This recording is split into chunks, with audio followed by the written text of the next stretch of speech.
দর্শক আপনারা দেখতে পেলেন যে এই মুহূর্তে কিন্তু এখানে সেনাবাহিনী অবস্থান নিয়েছেন এবং সেনাবাহিনীর অবস্থান নেওয়ার পরেই কিন্তু এই জায়গাটা যে কিছুক্ষণ আগে আসলে দর্শকরা পুরো জায়গাটা অকুপাই করেছিল সেই পরিস্থিতি এখন কিন্তু একেবারেই ভিন্ন। সেনাবাহিনীর হস্তক্ষেপে এখন কিন্তু পুরো জায়গা আসলে পরিবর্তন হয়ে গিয়েছে। এখান থেকে সকলে দূরে সরে গিয়েছেন এবং তারা কিন্তু আমাদেরকেও আসলে নির্ধারিত একটা দূরত্ব মেনটেন করার জন্য অনুরোধ করছেন। আমরা তাদের অবশ্যই তাদের কাজে কোনো বাধা হয়ে দাঁড়াবো না, আমরা তাদেরকে কাজের বরং সহযোগিতাই করব। কারণ এটা যেহেতু দেশের ক্রিকেট নিয়ে কথা হচ্ছে, যেহেতু দেশের ক্রিকেটের ভবিষ্যৎ নিয়ে কথা হচ্ছে, নিশ্চয়ই এখানে কোনো অনাকাঙ্ক্ষিত ঘটনা ঘটলে সেটা দেশের ক্রিকেটের জন্য ভালো হবে না, দেশের ক্রিকেটের জন্যই অমঙ্গল বয়ে আনবে।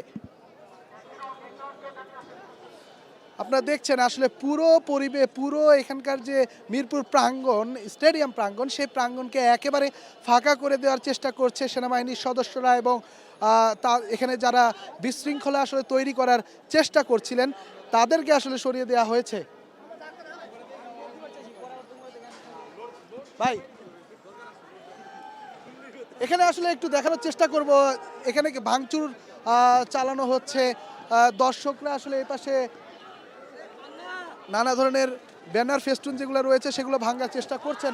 আমি যদি আমাদের ক্যামেরা পার্সনকে একটু দেখানোর চেষ্টা করি, তারা আসলে এগুলো ভেঙে ফেলার চেষ্টা করছেন। দর্শকরা এখানে আপনারা দেখতে পাচ্ছেন তারা কিভাবে আসলে ভাঙার চেষ্টা করছে। এখানে এই মুহূর্তে সেনাবাহিনীর সদস্যরাও নেই এবং এখানে কিন্তু একটু দূর থেকে আমরা দেখানোর চেষ্টা করব, যেহেতু সেনাবাহিনীর সদস্যরা নেই এবং এখানকার সব কিছু আসলে ভাঙার চেষ্টা করছে দর্শকরা।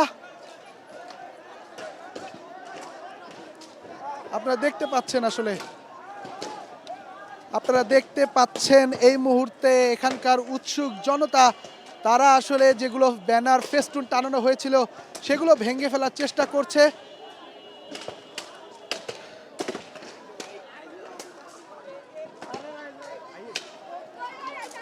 আপনারা দেখতে পাচ্ছেন এই মুহূর্তে সেনাবাহিনীর সদস্যদেরকে, তারা কিন্তু ছুটে আসছেন এবং তাদের দেখে আসলে এক প্রকার পালিয়ে যাচ্ছেন এখানে যারা বিশৃঙ্খলা তৈরি করার চেষ্টা করছিলেন তারা।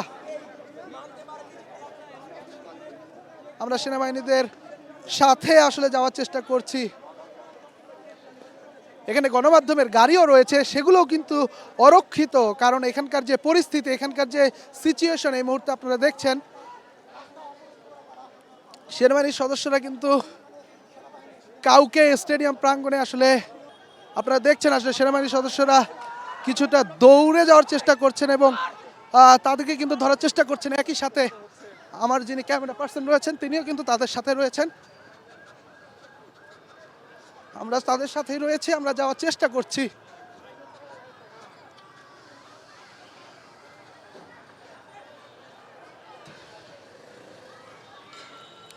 স্টেডিয়ামের পাশের যে গলিতে তারা সেখানে পালিয়ে বাঁচার চেষ্টা করছেন, কিন্তু সেনাবাহিনীর সদস্যরাও কিন্তু তাদের পিছু নিয়েছেন।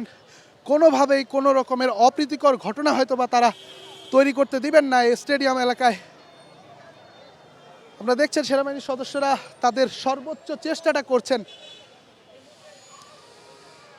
এখানে যেহেতু দেশের নিরাপত্তার স্বার্থ জড়িত, ক্রিকেটের স্বার্থ জড়িত, ক্রিকেটের ভবিষ্যতের কথা চিন্তা করে এখানকার পরিবেশটা শান্ত রাখার চেষ্টা করছেন সেনাবাহিনীর সদস্যরা।